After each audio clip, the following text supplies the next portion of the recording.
This is life and enterprise management. And so as a result, we want to make sure we work on both. We want to create a system that allows you to succeed in both areas, life and your enterprise. So what I want to really make sure that comes out of this is an evaluation of what your real gifts are that are going to fulfill you.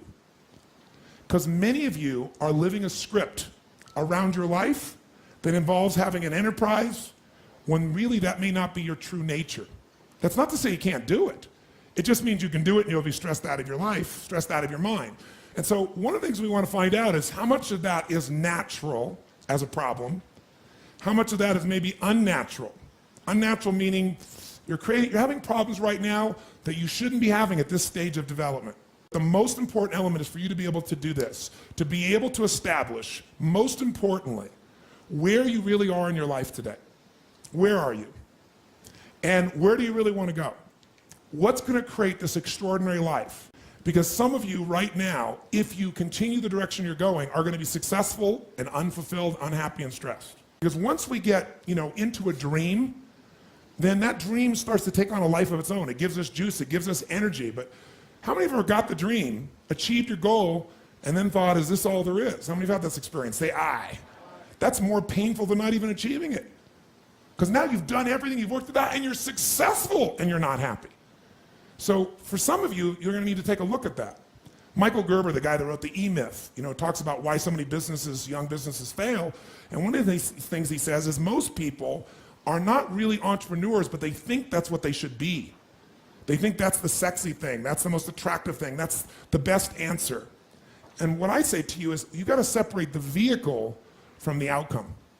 What is it that's going to truly fulfill you? What is it that's going to give you that extraordinary life? What's going to make things magnificent on your terms, not somebody else's terms, not your father, your mother, your background? What is that really? Separate the vehicle, because there's many ways to get to that vehicle. But I'm saying sometimes you got to reevaluate what's going to really make you fulfilled. What is your gift? Are you an artist? Are you the talent that can produce something no one else produces as a skill or a product or a service or some impact? Are you incredibly good at management? You really know how to manage or lead people? Are you an extraordinary entrepreneur that can take that gigantic gut load of risk and can create the vision and attract the talent that you need and the managers and leaders? You may have all three abilities, but which one really fulfills you the most is going to be the critical question. Because we tend to want to do them all, especially in a room like this, because you're all overachievers, right? Me too. And you say, well, I can do all these. Yes, you can, but what will it do to your quality of life? See, again, the secret's going to be this. What is an extraordinary life on your terms today? Getting clear about that. At this stage of life, where you are, where you want to go.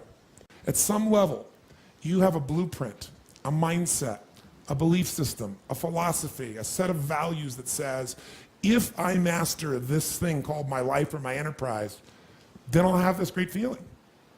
But what's really interesting about life, I believe that extraordinary life, however you define it, has two master skills to it. The first skill is the science of achievement.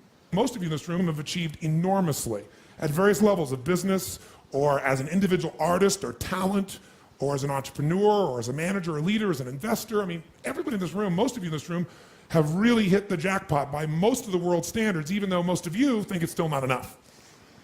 But the science of achievement is a skill. It is a science. There are laws.